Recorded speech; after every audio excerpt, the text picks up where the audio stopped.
tone of the narrator in this passage is disillusioned or perhaps even disdainful. Certainly there's an element of that towards Tom and Daisy.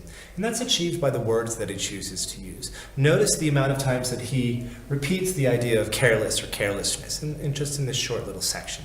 Clearly, that's a criticism of Tom and Daisy. But I also like the other diction choices he makes. For example, this idea of smash, right? It implies violence. But then afterwards he says, things and creatures.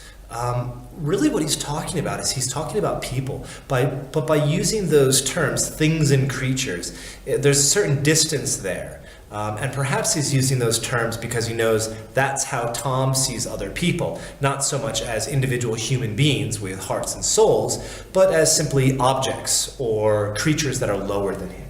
And this idea, this disdain is continued when the narrator uses the phrase, whatever it was, as if it doesn't really matter what is keeping them together or what they retreat into.